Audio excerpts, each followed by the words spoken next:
આગળ વાત કરીએ મહત્વના સમાચારની તો સમાચાર અમદાવાદથી મળી આવ્યા છે। યોજાયેલી 149મી ઐતિહાસિક રથયાત્રા છે તે શાંતિપૂર્ણ માહોલમાં પૂર્ણ થઈ છે। ભગવાનના રથ છે તે નિજ મંદિર પહોંચ્યા છે। ભગવાન જગન્નાથજી, બહેન સુભદ્રાજી અને ભાઈ બળભદ્રજીના રથ છે તે નિજ મંદિર આવી ગયા છે। જય જગન્નાથના નાદથી શહેર છે તે ગુંજી ઉઠ્યું છે। લાખો ભક્તોએ દર્શનનો લાભ લીધો હતો।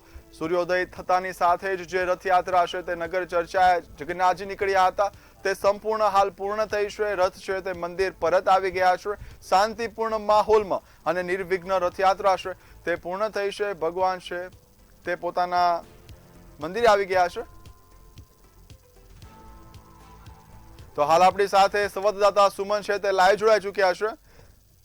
જી સુમન, જે રીતે 149મી રથયાત્રા આજે શાંતિપૂર્ણ માહોલમાં સંપન્ન થઈ છે અને ભગવાનના રથ છે તે નિજ મંદિર આવી ગયા છે, શું છે ત્યાં સ્થિતિ અને કેવો છે ભક્તોનો ઉત્સાહ?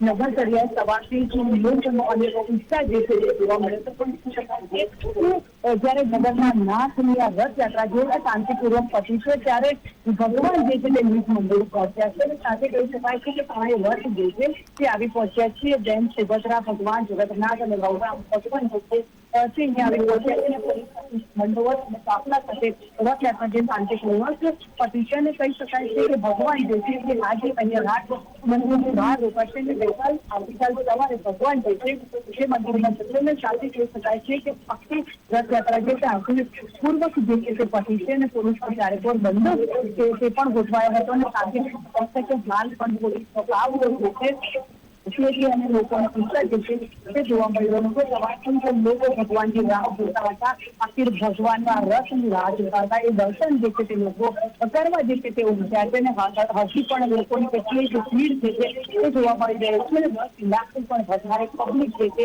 તે જોવા મળી હતી અને કહી શકાય છે કે ભગવાન જે છે તે હાલ નિજ મંદિરે આવી પહોંચ્યા છે અને સાથે કહી શકાય છે કે અલગ અલગ જગ્યાથી લોકો જે છે તે અહીંયા આવી પહોંચ્યા છે અને ભગવાન જયારે નિજ મંદિરે આવે છે તો સવારથી જ લોકો જે છે તે અહીંયા નિજ મંદિરની રાહ જે છે તે જોતા હતા અને આખી ભગવાન જે છે તે અહીંયા આવી પહોંચ્યા છે। જી સુમન, સમગ્ર માહિતી માટે આભાર।